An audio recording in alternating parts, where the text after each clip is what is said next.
Hey guys, welcome back to my channel. My name's Amanda, and on this channel we talk about a lot of fragrance and beauty.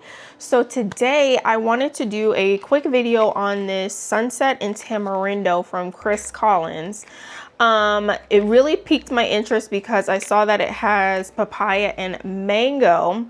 So yeah, I want to do a first impressions on this, and then I also want to talk briefly about this Isla Sirena that I had tested out earlier this week as well. So I have some thoughts on this. So let's go ahead and dive right in. First, I want to get into the Chris Collins because I'm hearing a lot of mixed reviews about this one, y'all. And so far in my last video that we did, well, it wasn't the last, but earlier this week, I did a first impressions on Chris Collins, the African Rubo, and then also the Forbidden Apple. And they were not my favorite. Like, I liked the apple one, but it was very spicy and I feel like more suited for fall. And it also is a little bit unisex. And then the African Rubo is nice for a tea fragrance. But the dry down in that one, I do remember saying that was like kind of masculine in the dry down. So I kind of struggled with both of those. So I'm a little bit scared here about this Sunset in Tamarindo. It seems like the theme that we have with Chris Collins is that they tend to be kind of unisex, which is fine, but they're more so leaning masculine, if you will. So let's look up the notes on this one. Okay, so this Sunset in Tamarindo, we have notes of mango, papaya, and vanilla. Okay, I'm kind of thrown because it's reminding me of something that I just reviewed and smelled in my last video, the Chasing Sunsets from Replica. Very similar vibe, although, oh, okay, it has mandarin, because I was like, I'm getting something bright in here, almost citrusy is what I was gonna say, but it says bright mandarin, juicy papaya, and mango, contrasted with creamy white frangipani florals, smooth sandalwood, and vanilla. Okay, so there's more notes. More notes. All right, beachy scent that's both sophisticated and addicting. Okay, so it's very tropical. I get a little hint of the frangipani, like the florals. Very pretty. What's kind of giving me pause is the sandalwood. The sandalwood is kind of sticking out, and that's kind of what's making it a little bit unisex, if you will. But I will say I feel like this one leans a bit more feminine. Yeah, if you tend to like nice tropical scents, I just don't see how you wouldn't like this one.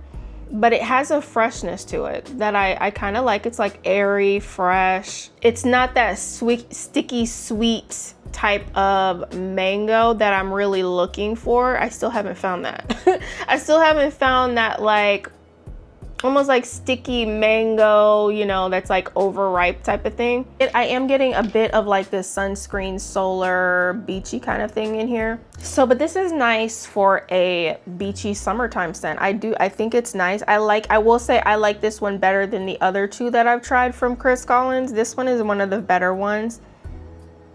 It's very refreshing. Like, I could see myself wearing this on like a resort vacation and just like smelling fresh all day. Yeah, I'm not really getting a ton of vanilla either. So if you were thinking this is gonna be like mango vanilla milkshake thing, I'm not getting any vanilla. I'm not getting any of the vanilla.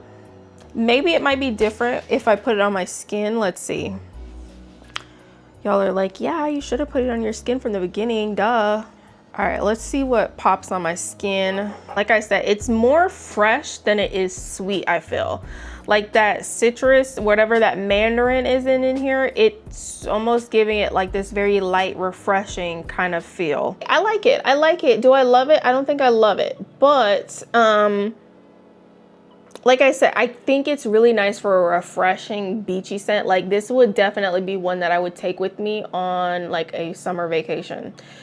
Like on those days when it's sticky and hot outside and you want to feel refreshed, I feel like this would be a nice one to throw on, because it has a freshness about it that I really like. Yeah, I think if you're in the market for a nice little summer fragrance, get your nose on this Sunset in Tamarindo.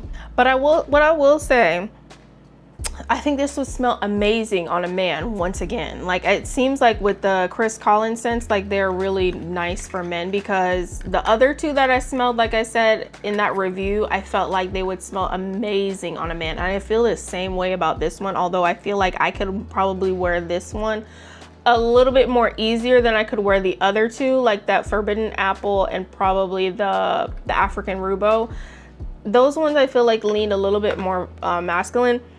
This one is like right split down the middle. Like, I could pull this off and I feel like it would also smell really good on a man as well, because it's not too sweet. Like I said, it's just almost like a freshie, very refreshing, fruity, citrusy type of scent, but it has like a little zing to it. It's not very sweet, so don't go into it, like I said, thinking that you're gonna get like a mango milkshake, because it's not that. Okay, so let's move on to this Isla Sirena. Okay, I love the name and I love the bottle. I wanted this, y'all, to be my first Ellis Brooklyn bottle, like full bottle, but I can tell you it's not gonna be.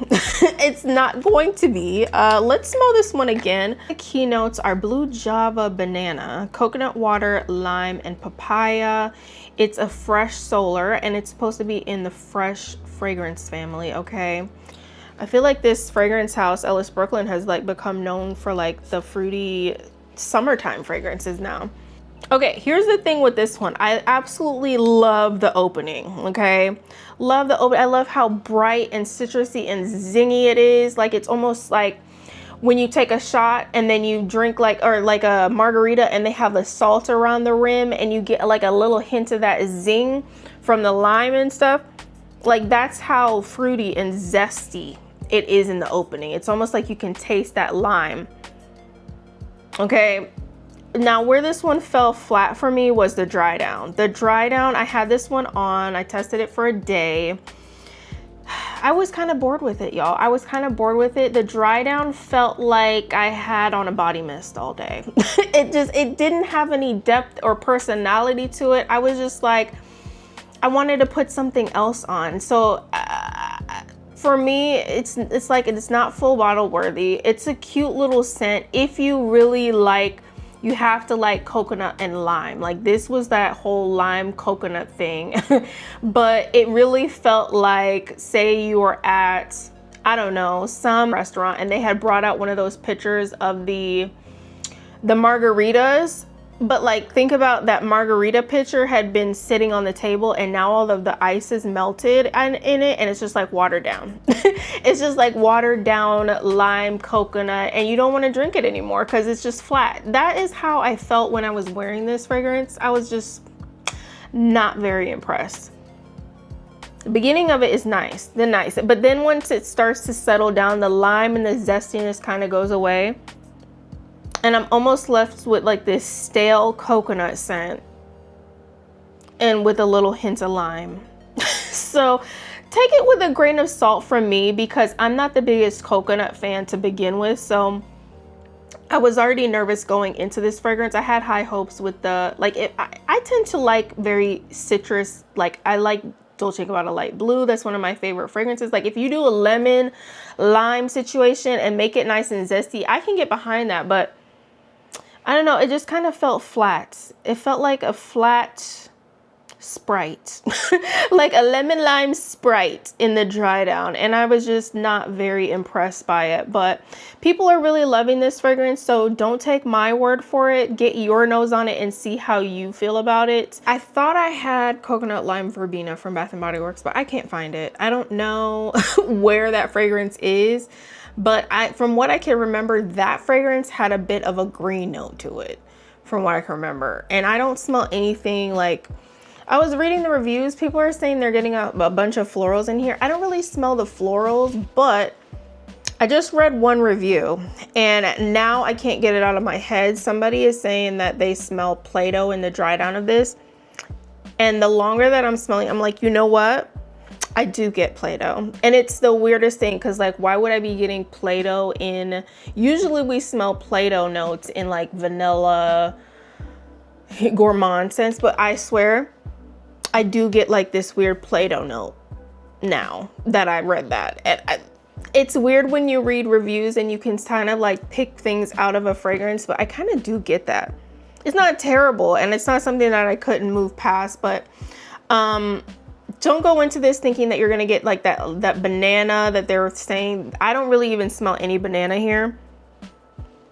Really, it smells like a flat lemon lime Sprite. So if that's what you're in the market for, try out this Isla Sirena. But to me, you guys, I just don't think that this was worth the money. As far as the longevity, I feel like it was very on the light side. Like the projection of this, I'm gonna give it like a 6 out of 10. It wasn't anything spectacular, but it would be nice for like an office scent though, because I don't think it's gonna be too overpowering for anybody that's around you, but somebody that's like nearby might smell it on you. But that is my thoughts on this Isla Sirena, you guys. I hope you guys have a better experience than I did with it. But it just wasn't for me. And as far as this mango papaya, actually, the Sunset and Tamarindo, I like this one miles better than I like the Isla Sirena. Like I would choose the Sunset and Tamarindo over that one. If you're looking for like a tropical fruity, like I think this one is more interesting in my opinion. Like this one is more sharp, zesty, fruity. I'm getting like hints of the papaya, hints of the mango, hints of the citrus. It just has a lot more going on. The sandalwood is there. With this one, oh yeah, it's turning into this weird Play-Doh limey moment. I don't know what that's about. So that is my thoughts on both of these fragrances. I wish I had better news for you, but I have more reviews coming for you guys, and I have some loves and other things that I have found that I like. So stay tuned for those. Let me know if you have tried either one of these, you guys. Way down below, let us know what you think or what you get from this fragrance. If you had a different experience, I would love to know. Make sure you guys are subscribed if you're not already, and like this video if you enjoyed. Hype me up, and I will see you all in the next video.